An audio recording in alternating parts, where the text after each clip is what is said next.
من الشيطان الرجيم بسم الله الرحمن الرحيم فبظلم من الذين هادوا حرمنا عليهم طيبات أحلت لهم وبصدهم عن سبيل الله كثيرا صدقت يا رب العالمين.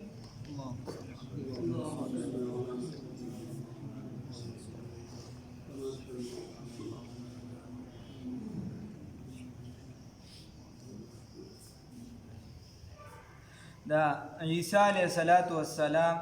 خبر را شروع وي او د یهودیانو غزیاتینو پرون د هغې ذکر وشو چې په مریم بیبي باندې څنګه بهتانونه لګولي. بیا عیسی علیه السلام چې کومه تذکره و هغه مو شو، نور د دې چې کوم زیاتی و هغه اوس الله رب العزت د دې نور څه زیاتی چې دی د یهودیانو هغه ذکر کړي. الله رب العزت وایي فبظلم من الذین، په سبب د ظلم د هغه کسان نه هادو چې یهودیان دي، حرمنا حرام کړو منګه علیهم په دوی باندې طیبات پاکیزه شیزونه، حلال شیزونه، احلت هغه چې حلال شوي لهم دوی ته، وبصدهم او په سبب د بندولو د دوی عن سبیل الله د لار د الله تعالی نه کثیرا ډیرو لره. خبره دا ده چې په دې باندې الله رب العزت څه شیزونه چې دي دا حرام کړو. دی بل آیات ته موږ ګورئ بیا پې پوه شئ. الله رب العزت ورپسې وایي واخذهم الربا، او په سبب د اغستو د دوی سود لره، وقد او حالان کې او حال دا دی نهو چې منع کړی شوي دي عنه د دغه سود اغستونه، واکلهم او په سبب د اصل کې دی واکلهم او په سبب د خوراک د دوی اموال الناس د مالونو د خلکو لره بالباطل په باطل سره، واعتدنا موږ تیار کړی دی للکافرین د کافرانو دپاره منهم د دوی نه عذابا الیمه عذاب دردناک. الله رب العزت د دې هغه نور څه خبرې کوي چې دا زیات دي کول دا نو یو پکې د هغې نه من جمله دا دی چې الله رب العزت وایي حرمنا علیهم موږ حرام کړه په دوی باندې طیبات پاکیزه شیزونه، هغه سیزونه چې هغه حلالو خو موږ په دې باندې حرام کړو. نو یو د دې نه دا خبره راووته چې دا وقتي طور څه وخت دپاره په دې حرام کړو چې دې دا خپل حالت سم کړي، خو دې سم نه کړو نو دې پکې ښه وډزېده. بیا ورنه د آیات نه پته لګي چې وقتي طور دا سیزونه حلال هو وقتي طور پې خدای بند کړو. یوه بله خبره دا ده، نو هغه بیا وروستو صورت انعام کې د هغې تذکره را روانه ده. په دې باندې چې د مثال په طور بته، اوښ، میخه، دا کشان ګډه او دا وازده، دا چې کومه وازده بالکل ځان لبه وه یا د غوښې سر به کومه لګېدلې وه نو هغه پې بنده وه، او چې کومه د ملا د تیر سره د هډوکي سره بالکل لګېدلې یا به د هډوکي سره بالکل جوخته وه نو هغه پې حلاله وه، هغې ورته خوراک جایز. مطلب دا چې ځان به پې ښه ویني که خراب به د تیکو نه وته غریبان بس تیکې نه شي کولی. نو خبره دا وه الله رب العزت دا ولې دا د دې هغه زیاتي چې کوم مخکې تیر شو چې پیغمبران به یې قتلول، په مریم بیبي یې بهتان ولګو، نور یو څه بل څه. نو الله رب العزت وایي د دې وجې مې پې دا حرام کړه، حالان کې دا حلال وي. بل وبصدهم او په سبب د بندولو د دوی عن سبیل الله د لار د الله تعالی نه کثیره ډیرو لره. نو یا خو چې دا مقدم مؤخر کې مخکې وروستو کې نو یا خو دې د ډیرو لارو نه خلک منې کول چې د خدای طرف ته څومره هم لارې وي. نو یهودیانو به هر ځای خپل یو پاټک جوړ کړو د هغې نه به خلک منې کول، او یا عامه چې ډیر خلک دي د دغې لارې نه منې کړو. نو دواړه صحیح راځي، ډیرو لارې نه هم خلک منې کړو او ډیر خلک یې منې کړو، دواړه معنی صحیح راځي. فبظلم من الذین، په سبب د ظلم من الذین د هغه کسانو نه هادو چې یهودیانو حرمنا حرام کړو منګه علیهم په دوی باندې طیبه، حرمنا چې حرام کړو منګه علیهم په دوی باندې طیبات پاکیزه شیزونه، احلت چې حلالو لهم دوی ته چې حلالو دوی ته وبصدهم او په سبب د بندولو د دوی عن سبیل الله د لار د الله تعالی نه کثیرا ډیرو لره دا اسلام چې دی دا د انسان صرف د عقل سره خاص نه دی دا د زړه تر دننه دی کم شی چې زړه ته ورکوز شي هغه ته بیا نه راوځي او کم شی چې بار وي نو هغه بیا د هغې نه راوځي کم شی چې بار وي د دې وجې متنبي والا وایي د معشوقي دا محبت زما په دې زړه باندې را دننه شوي دی صرف په زړه نه وي هغه دننه چې کوم تور ټکي دی وي هغې ته ورغلی دی وایي ستا وایي ملامت کوونکي ته چې په ما دا ملامتي وې نو هغه ستا هغه خبرې راشي دا بار سایډ چې دی دا ټچ کي واپس شي او په تا باندې دروغ ورځېږي هغه زما زړه ته دننه ورځي نه نو هغې کې چې کوم محبت و هغه پکې ما ور دننه کړی د هغې نه علاوه بل څه ورځي نه هغې ته د دنیا مجازي محبت هم چې ته والی مثال پته وه یو زوی وي هغه په یو ځای کې اخته شي چې مور او پلار ورته وایي چې دا رشته دله ټیک نه ده دی ورته بار بار به خواري کوي رور به ورته خواري کوي کله به ورته پیر صاحب کښېنوي کله به ملا صاحب کښېنوي خو بیا نه په ملا صاحب دی او نه بیا په پیر صاحب نو دا خبره ده هغه نو اسلام چې دی دا چې ته مضبوط وساتې دا اوس په یو څو ورځو کې الله رب العزت زموږ اسلام استقامت راته رانصیب کړي فانی فتحي رحمه الله دا د هندوستان په مشهور قراو کې دی د اویا کاله دا صرف د قرآن پاک خدمت کړی دی د تجوید په میدان کې د ده زوی قاري یاسین رحمت الله علیه د هغه د ده اکثریت تاسو به دا تجویدي قرآنونه چې ګورئ اکثریتو باندې دا کفانی پتی والا طرز دی اکثریت طرز هم نن سبا ځنې د هغې کوي او د هغه بیا زوی د قاري یاسین رحمه الله هغه هم ډېر لوی سړی و د هغه په تجوید باندې او زموږ دا د تجویدي چې څومره اسناد د اکثریت د دینه تیر شوي دا هغه بیا زوی و حلیمي قاري مو او د دومره لوی خاندان سره تعلق هم هغه یهودي شو الله رب العزت ته موږ وساتي او دا اوس په اسرائیلو کې دا په اسلام آباد کې بیا د اسرائیلو جنډه موچته کړه نو دا اسلام چې دی دا د زړه تر دننه ساتل غواړي او د دې دپاره الله رب العزت نه استقامت والا سوال پکار الله یهودیان خپل مذهب ته دغه پرېږدي یهودیان خوشحالیږي نه د بل ته خوشحالیږي نه قبله یې په هغه خوشحالۍ والا باندې نور چې دی نو تا ځان سرساتي خدای نور مفادات یا به تا په نورو معاهدو ځان سرساتي مذهبي طور هغوی نحنو ابناء الله واحباؤه خپله فیصله کړه د دې وجې ډېر کم هم دي په دنیا کې بیا الله رب العزت وایي واخذهم الربا په سبب د اغستلو د دوی سود لره دا پریمیسن وغیره دا ټولې دغه په دغه شیزانو ځان سره خلک ساتي واخذهم الربا په سبب د اغستلو د دوی سود لره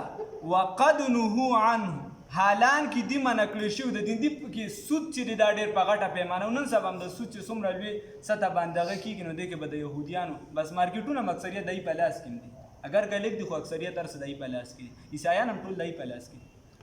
خبره دا ده حالانکه عیسایي خپل دومره شرارتي قوم نه دی عیسایي دومره جګړه والم نه او د په مذهب کې شته هم نه داسې جګړه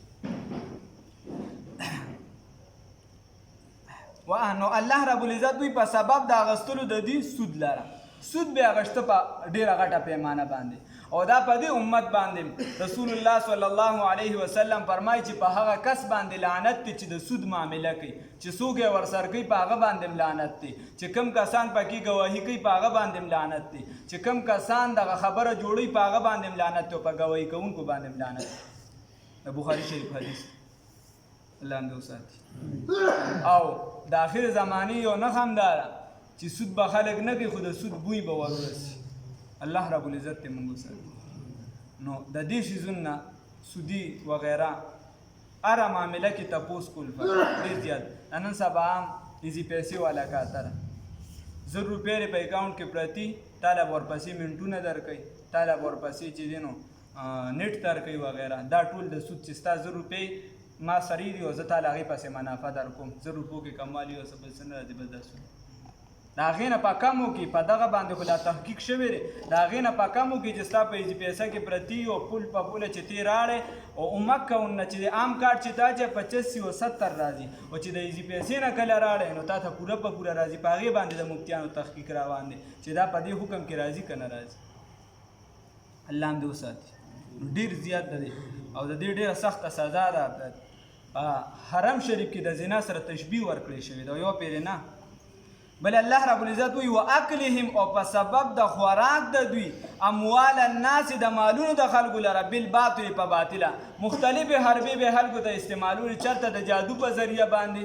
تعویذونه به کول د يهودو سحر دا ډېر تیز سحر دی په دې په ذریعہ باندې چرته به چې دی لین دین کې داسې لوبې کولې چې هغه مالونه به دي د خلکو په ناجایزه باندې یا ړومبې سپاره کې یوه خبره تېره شوې وه چې قیدیان به هم د یو بل نه ګیر کړو او بیا به یې پیډي هم واغېسته کله به د خپلو خلکو نه چنده راواغېسته نو هغه خپل قیدیان به یې راخلاص کړه د خپل قوم نه کله به د هغې نه چنده راغونډه کړه د بل چا نه به یې قیدیان راخلاص کړه حالانکې دا بند په شریعت کې دی چې خپل خلک به تاسو نه قیدیان کوي الله هم دې وساتي او نن سبا هم دا خلک د یو بل ځمکې ګیرې کړي د یو بل چې دی پیسې ګیرې کړي لوی چې ته ورته ګورې ته بیا چې دا د کوړي شیخ صاحب دی 1500 تم په کلاس کې ناست او هغه په حرامو کې اخته الله هم دې وساتي دا ډېر سخت ها بل الله وی د دې خلکو دپاره واعتدنا او تیار کړي دي موږ للکافرین د کافرانو دپاره منهم د دوی نه عذابا علیما عذاب دردناک د دوی نه ولې وي چې ورپسې دا آیات روان دی الله وی لکن الراسخون لیکن مضبوط فی العلم فعلم کې منهم د دوی نه والمؤمنون او چې ایمان والا دي والمؤمنون او مؤمنان یؤمنون چې ایمان یې راوړی دی بما به دلته دا مضارع ده خو معنی په ماضي سره کېږي یؤمنون چې ایمان یې راوړی دی بما به هغه څه باندې انزله چې نازل کړي شوي دي الیکه ستا طرف ته وما به هغه څه باندې انزله چې نازل کړي شوي دي من قبلکه مخکې د ستانه رسول الله صلی الله علیه وسلم د پکې څه کسان وي ورته وایي موږ ته خو دا پته هم د سره نشته چې د موسی علیه السلام نه پس چېرته کتاب را نازل شوی دی او که نه یې را نازل شوی نو الله رب العزت دا آیات را نازل که نه وي تاسو کې چې کوم مضبوط علم والا دی هغې خو اسلام قبول کړی دی عبدالله ابن سلام ته وګوره حضرت اسید رضی الله تعالی عنه ته وګوره لوی لوی خلکو خو درکې اسلام چې کم تقوادار دی او مضبوط علم والا هغې خو اسلام نه هغې خو ایمان والا دي دا خو تاسو چې دی کم اخوا دی خو یې پیسو والا نو ایمان طرف ته نه راځي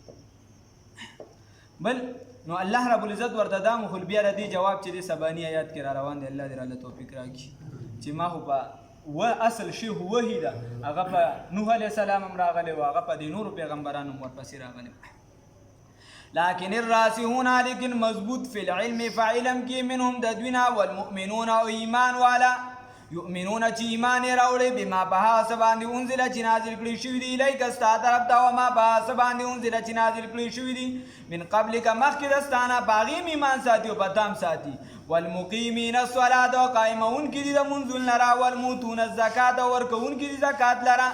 زکات هم ورکوي او مونځ هم چې دی دا قایم ساتي دا دواړه به کې ښه صرف په یو به انحصار نه کړي والمؤمنون او ایمان ساتي ایمان یې راوړي دي بالله په الله رب العزت باندې والیوم الاخر او په ورځ د آخرت باندې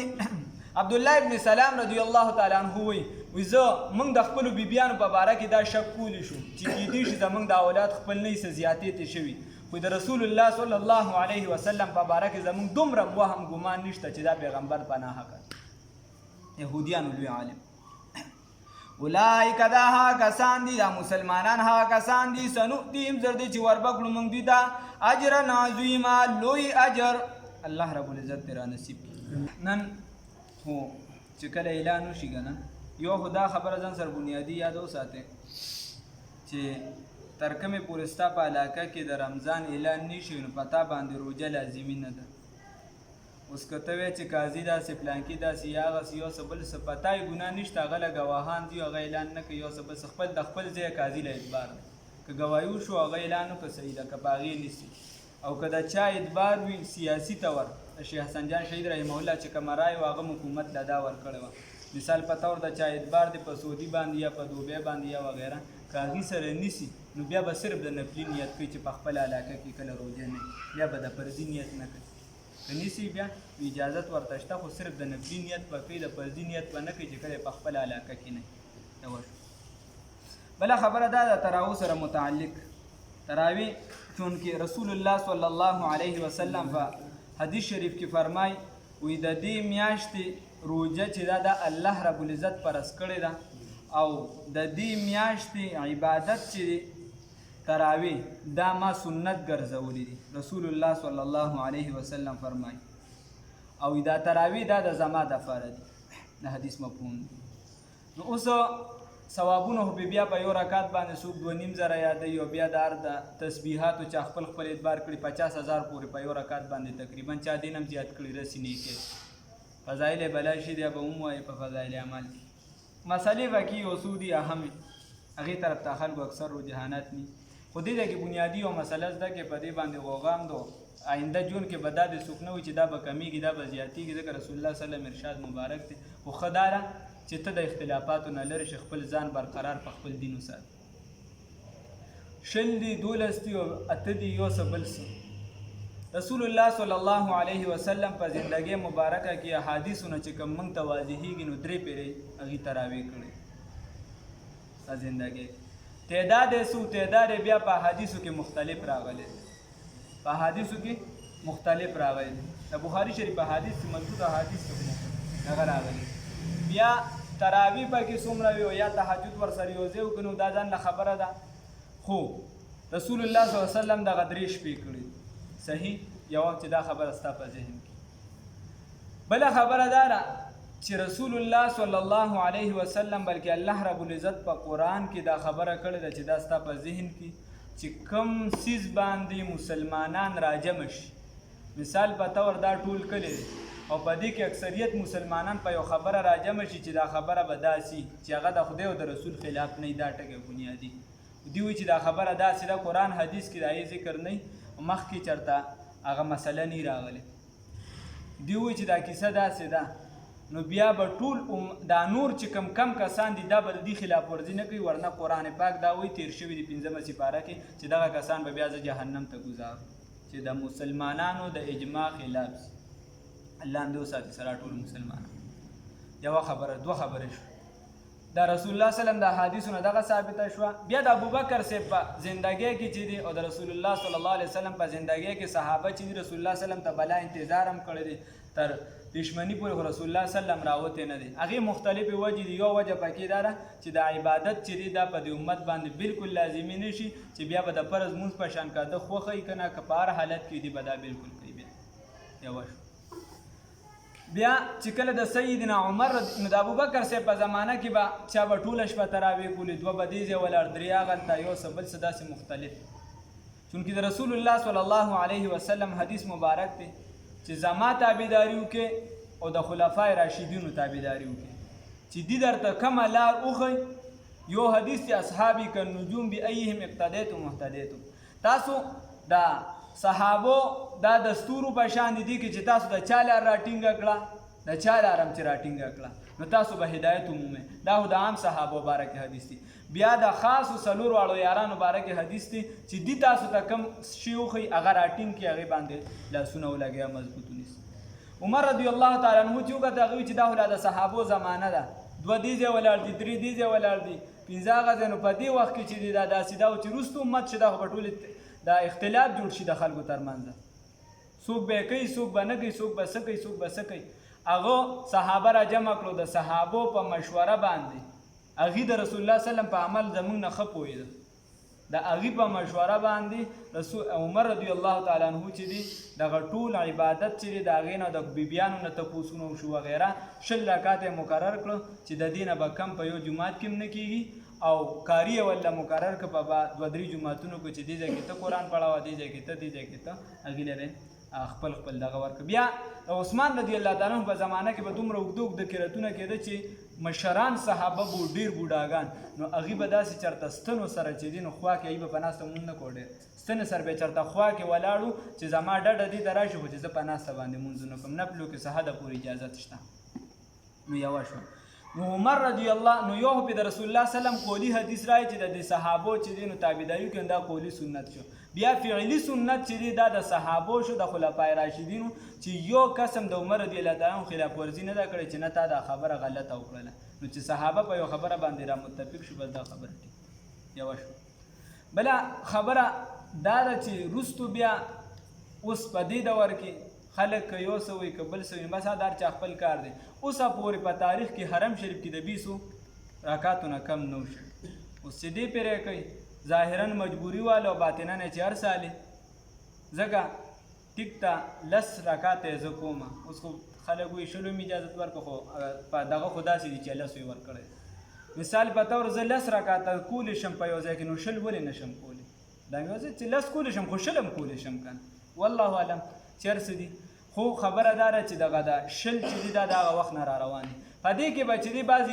امامانو لکه امام مالک رحمه الله یې به 36 رکعاته کول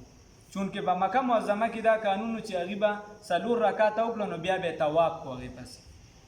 نو داسې به پکې یې 4 ګرده شو ول 4 رکعاتو پسې خو بیا او هلته په مدینه منوره کې به هغې چې امام مالک رحمت الله علیه هغې به ورپسې چې دی نو 4 رکعاته بیا ځان خیر دغه ځان نه کیسه ده. نو دغه امت چې په کوم یو عمل باندې متواتر را روان دي نو اجتماعي د یو ځایوالي لار مه پرېږده ځکه چې کومه ګډه یا یو څه بل څه هغه ده رمې نه جدا شي نو په هغه باندې بیا شر مخ حمله کوي. نو چې کومه لار را روانه ده د وخت نه د امت په هغې کې د شاه ولی الله صاحب په شان کسان تېر شوي مجدد الفساني پکې تېر شوي امام غزالي پکې تېر شوي دي هغې کې امام رازي رحمت الله علیه په شان خلک تېر شوي دي هغې کې چې د خپله ابن تیمیه صاحب تېر شوي دي د خپله شوکاني پکې تېر شوي دي هغې د دې شي خلاف ورزي نه ده کړې د نن زمانې خلک دي نه کوي. پکار ده چې په دغه باندې ثابت شي. یوه خبره بله خبره دا ده اوس دغه تراویحو هر بنده چې کوي نو اوس که د ماسخوتن یو کس راغی او دا تراویح ترې ولاړې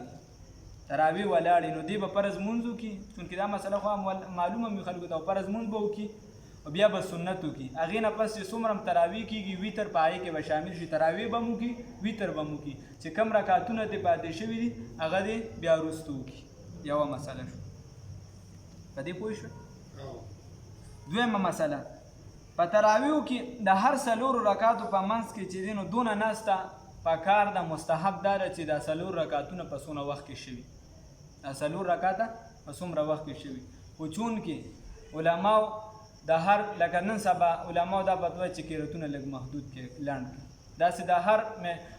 دغه چې د فقهاو خیال ساتي نو یو چې چونکې که په مجمع اثر کله غورځېږي مجمع کمیږي نو بیا به داسې وکړي چې دغه خو مې ایسارېږي خو دومره ایسارېږي چې دا کلمات پکې ویلی شي چې دې برابري سبحان ذي الملك والملكوت سبحان ذي العزة والعظمة والهيبة والقدرة والكبرياء والجبروت سبحان الملك الحي الذي لا ينام ولا يموت سبوح قدوس ربنا ورب الملائكة والروح لا إله إلا الله واستغفر الله ونسألك الجنة ونعوذ بك من النار. پکار دي چې دا ویلی شي او که ویل نه نو ناسته خو بیا پکار ده بالکل. بیا په تراویحو کې تراویح ځان له سنت دي په دې کې ختم کول ځان له سنت دي او فتاوا لمګیري لیکي چونکې زموږ طرف ته خو په دې باندې ډېر داسې دغه نشته خلک پې عمل نه کوي عوام هم تنګېږي او څوک چې پړاوي اکثریت هغه هم پې تنګېږي خو فتاوا لمګیري لیکي چې په کار داره چې په 27 رمضان په شپه باندې چې د تراویح ختم وشي د سره شروع شو په دغه شپه باندې وشي په کار داسې خو دغه ځان له سنت دی که چېرته دا که تاسو ته یاد وي قاضي صاحب په دې ځای دا خبره کړې الله رب العزت د قبر د انواراتو نه ډکي او دا د فقې مسله هم ده چې که چېرته مقتدیان خفه کېږي او هغوی تنګېږي نو بیا به هم چې د مقتدیانو د کمزورۍ د وجې به امام ختم نه پرېږدي ځکه چې دا مستقل سنت دی. یو حافظ که یو ځای کې ختم وکړو نو بل ځای کې هم کولی شي دلته هم سنت د خلکو ادا کېږي هلته هم ادا کېږي دا به څوک نه وایي چې نه ده خو اوس نفلي شي نه دلته هم ادا کېږي او بل ځای هم کولی شي. او که چېرته په کوم ځای کې زنانه حافظانې وي زمونږ خیل کې خو به داسې نه وي زما خیال دی که چېرته وي یو نیمه نو دا به کل عام اعلان نه کوي خلکو ته تراویح جمع وغیره د ښځو بنده ده جمع او ځان لکه دغه دپاره چې د زنانه زما کور د مثال په طور بل څه د کوریان ورسره ودرېږي د کور افراد څوک یو کس نیم ورسره ودرېږي سړي خو ورپسې نه شي ودرېدی خو دغه زنانه که یو دوه ورپسې ودرېږي او د دې دا قرآن چې کچه نه شي چې قرآن یې کچه نه شي نو دا ورته د خپل ختم کولی شي په تراویح کې اجازت دی. د تراویح په ختم کې بسم الله یو پیره په زوره ویل دا سنت ده په زوره یو پیره ویل دکه شان 4 رکعاته تراویح تاسو ته ما مخکې ومووي د 4 مذهبونو امامانو په نزد د امام ابو حنیفه رحمت الله علیه امام مالک امام شافعي امام احمد بن حنبل صاحب وغیره نور ټول چې د دې په نسب باندې 4 رکعاته دي او یو عام عالم ډېر ښکلی مثال ورکړی دی. هغه په هندوستان کې یو کس را پیدا شو، هغه د شي ځان نه انکار کو، دا شي هلته نه راخور شوی. هغه ورته وایي چې یاره تراویح دومره دي. هغه ورته وایي چې یاره تا پسې وي دا کچرونه دغه رایي چې په تا باندې 8000 روپۍ جرمانه ده. بل کس راغی تا ته وایي چې 12000 ده. بل دریم راغی تا ته وایي چې 20000 ده. ته به د کم یوه منصبه کې هغه ورته وایي 20000 به والمه، نو که چېرته 8000 یي دا نورې به زما جیب کې پاتې شي، که 12000 یي دا نورې به زما جیب کې. نو هغه ورته دغه شان ته 20 رکعاته وکړه چې 400 رکعاته دا نور ستا نفلونه دي بل خوا نه ځي. نو الله رب العزت ترې الله توفیق راکړي چې په دغې باندې قایم دایم اوسو. یو خبره دا ده چې اکثر خلک دی لیټ راشي دغه راشي، نو هغه وایي چې یاره زه خو دا نورې یا چېرته روان وي، وایي چې مثال په طور دا 2 رکعاته خو زه کولی شم او نورې بیا زه نه شم کولی. نو خیر دی که ټولې نه شي کولی، فرض که د ده نه مکمل پاتې کېږي، نو دا 2 دې خو کړي که نه، د دې ثواب ورته میلو شه که نه، د دې ثواب ورته میلو شه. بلکې د چا بالکل سخت ضرورت خلاصي نه په دغه موقع ته خیر دی پاتې کېدیم شي دغه موقع باندې. خو اس بیسه د شفاعت نه محرومي د رسول الله صلی الله علیه وسلم فرمای من ترک سنتي فلیس مني، چا چې زما سنت پرېښوده نو هغه زما نه دی. بل حدیث کې راځي چې د حوض کوثر به هغه باندې به اوبه نه څښي. الله رب العزت دې موږ د دغې نه وساتي. الله دې راله توفیق راکړي. تاسو امامانو خبرو وکړه د ویترو کې دا 2 رکعات او بیا 2 رکعات ځان نه کېږي، دا کوم امام؟ دا غالبا امام شافعي صاحب دی، زما سنت امام شافعي رحمه الله وایي د سارې کوي ځینې وخت تلو ګذرا چې ګذرې شوي ویترو له خو دا به وکړو بس بیا نه کوم بیا هغې ته رسېدو چې دې څه کوي 2 رکعات او 2 رکعات خیر دی. دایي په دغه کې ځینې کولی شي، بس خو دا شوافیع کوي زیاتره، نور هم بعضې امامان یو سړی جومات ته لیټ راشي او 10 تراویح تېر شوي 10 دي وکړي او دغه 10 بیا نه کوي، نو چې یاره نه ښه نو که په خپل دغه خیر د دې 10 خو یم زه یم ثواب یې وشي که نه، دا 10 خو نه پرېږدي دغه 10 د وجې دغه وایم که نه. یو سړی لیټ راشي او وایي چې یاره اوس به دا 10 دی بس بیا نور یې کوم ځان له که نه او لړ شي واپس نه دا 10 دې وکړي دغه یې نه پرېږدي. او که چېرته د یوه پیره د سخت ضرورت په وجه پاتې شي نو خیر دې په زړه کې دې دا دغه وکړي چې په هغه اتو باندې مې عمل وکړو. نه که نه چې اته مې تېر شوي او ویې نه کړي په دغه باندې سنتو کې خبره شته. ځینې سنت چې کم لازمي شي په هغې کې د